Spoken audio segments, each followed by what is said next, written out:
Plaintiff Adam Carey says the defendant may appear to be old, but he's an intimidating bully with a short fuse. Adam claims the defendant assaulted him at a bar because he thought Adam was hitting on his wife, so he's suing.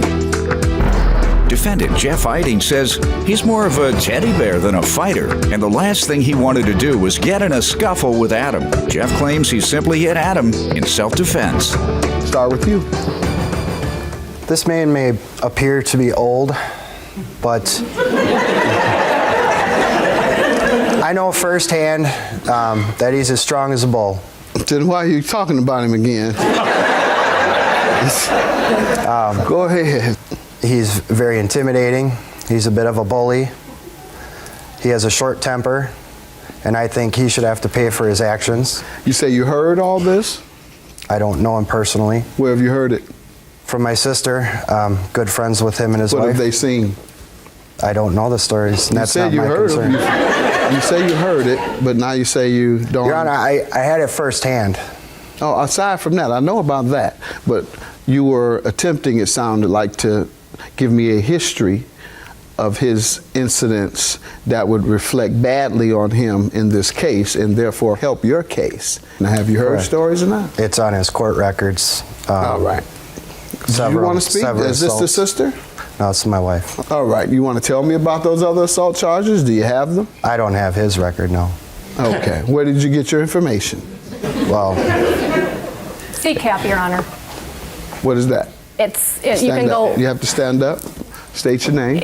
My name is Susan Carey. I'm his wife. You can go on the internet and you can pull up. It's called CCAP, and it. You all do that? Pull it. Yeah. Why didn't you bring it with you? I just didn't. Okay. Because I'm not going to go pull it up. I know you said I can, Right. but Yeah. I'm not suing him. Yep. So I don't need the evidence. No. You all need the evidence. All right, next time you're in court and you see something that is going to be relevant to your case, make sure you bring it. Sure. Go ahead. You want to give me some background? No, the picture he's trying to paint me in, I don't think. I think I'm more of a teddy bear than I am a fighter. But the circumstances, I mean, I'm 60 years old. It's my wife of 40 years. I have 4 children and 10 grandchildren. Do you know the gentleman? I actually, we live right next door to this location. And so we frequented Location quite is what, a bit. a bar? The bar, yeah. I actually owned it for 20 years. You did? I did at one time, and my wife still works there. So we live next door, so we can walk over. We don't have to drive. You see him? I've seen him in there before. What type of reputation did he have? I know his sister, like he said, but I don't really know him. Okay. Sir, you want to tell me about your lawsuit? this all started on Friday, April 9th. My wife and I and a few friends, we went out for dinner. After dinner, we decided to go out for cocktails, so we decided to go to the bar. We sat there for about 2 hours. I did have to work in the morning, so I said it was time to go. My friend that was with me did not want to leave, so after being home for about an hour, my wife said that I should go back and get my friend. I shouldn't leave him out there, at the bar without a ride home. I walked in. My friend was still down at the end of the bar by the jukebox talking to a couple guys. He says, well, just have a beer with me. Just have a beer with me. So I sat down, ordered a beer. He bought me a beer. Sat there for 2 minutes, and I said, okay, now come on, let's go. Let's just leave. So he agreed. So we're walking out the door. I noticed Jeff's wife, don't know her name, I just know him by working there, which was not working, was sitting towards the middle of the bar. And as I walked by, I said, see you later, have a good night. And as I did that, Jeff swung around in his chair and jumped up. And I don't know if he thought I was hitting on his wife or what he was doing, but You want your wife to speak now? I have a beautiful wife. I don't need to be going there. Yeah. Okay. Which, by the Now way, you have to stand up. business was taken care of before he went back to get our friend, so there's no reason he needs to be looking for another woman.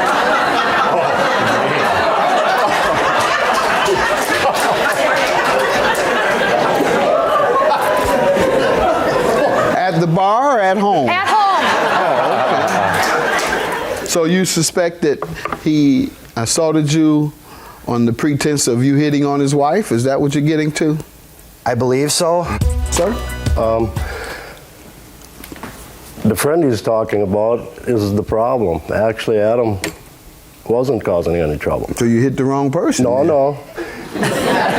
When he left, his friend proceeded to hit on all the women in the bar. I mean, I noticed it, but it didn't bother me any. But he made his way down the bar, pretty much got rejected by everyone because he was obnoxious. So eventually he got down to where my wife and her friend was sitting, and I started talking to them, and I don't know, Joanne, what did he was You want to come? You want to speak, ma'am? obnoxious. State your name. And I just put, Hi, I'm Joanne. I'm his wife. Yes, he was being obnoxious, and he was getting into our conversations. He was trying to talk, and he had went around the bar once to everybody, and he started again when our other friend had told him to leave us alone. We don't want to hear it anymore, whatever. And he proceeded to call her a name, which rhymes with witch. And then left that there. And when it got to that point is when I was sitting right next to her, and I said, hey, buddy, I said, it's my wife. I said, why don't you just move on? Right. He took offense to that right away, and he was up in my face. Saying what? He just got up in my face, and I thought I was in the bar.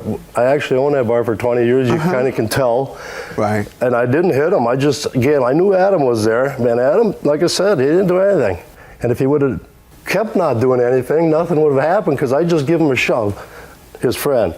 And when I gave him a shove, I saw Adam coming from the right, and to me it looked like he was coming at me. I had to make a snap decision. This whole thing couldn't have lasted 5 seconds. So what did you do? You swung? I swung at him. All right. And then so what happened after that? they both left. Adam had a bloody nose. And they went to the bar across the road. There was no discussion? No. He didn't say, why did you hit me? They were both down, and they got up. His wife and his nose out. You knocked them both down? That's not true. You tell me, did you have a friend with you? That's my friend that I went to pick up. And did he speak to the defendant's wife? Not when I was there to pick him up, no. You're the only one that spoke? I'm the only one that spoke. And I was probably the only one that was sober at that point. Did the police come? Well, when he went across to the other bar, he must have called the police because an hour later... What happened? If I may. When I walked out and I said goodbye to her, that's when he jumped up in a steroid rage and came at me. Got that. I heard all that. My friend turns around. Let's talk about the police My now. friend turned around and asked him, what's your problem? And he hit my friend. And I said, hey, I'm just leaving. I just came to pick him up. And before I could say that, he hits me in the nose. And I go back against the wall. And my friend gets up and is like, dude, what is your problem? He's like, oh, you want some more of me? You want some more of me? You want a piece of me? And he hits my friend again and knocks him flat out cold, 10 feet down on the floor. So as I'm bleeding, I walk towards the back of the bar. The bartender comes up to me, gives me a rag.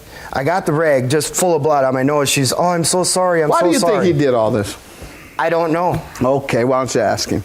Why did you do it? The way I just told you I the was story is leaving. what I saw. I said, hey, we're Adam, leaving. I don't have Let any- us leave. I have Your no- wife was yelling at you, Jeff, no, stop, stop. Yeah, but Why are you there lying was about it? all of this punching that you're saying didn't happen. It was one shove and one punch, and that was it. Let's talk about the police. Did they get involved? Did they come? What happened?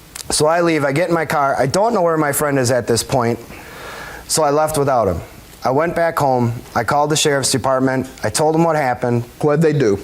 He came to my house. He took a statement. He looked at my nose. He said I should go to the ER for stitches. He was charged with disorderly conduct. All right. They sent me a disorderly conduct fine along with him, so I called the sheriff and asked why they sent me disorderly, and they said that it was in the best interest of the counselor or whatever to give us both disorderly conduct. So what happened with those fines. charges? Mine was dismissed, Your Honor. I went and fought mine. All right, sir. Did you? I think I actually got him out of the ticket. I just paid mine. Meaning you admitted liability or you admitted guilt? I didn't want to fool around with it. I just paid it. And Fool around how? I didn't want to. I thought it was over. So why don't you think you should be liable for something that you essentially was found or pled guilty to? Pardon? I'm defending myself. All right, so why didn't you fight the ticket by going to court there and saying that? I guess I should have. Yeah, you should have, because sounds like you may have been provoked, sounds like it may have been self-defense, but not being there, him having a different story. I'm going to hold you liable, sir, because once again, you pled guilty to disorderly conduct, which was linked to that incident. And in his charges were dropped. I'm going to grant him his judgment, $2,000 for the plaintiff. Have a good day. Thank you, Your Honor. I think I deserve an apology. I apologize, Al. Thank you. No hard feelings either.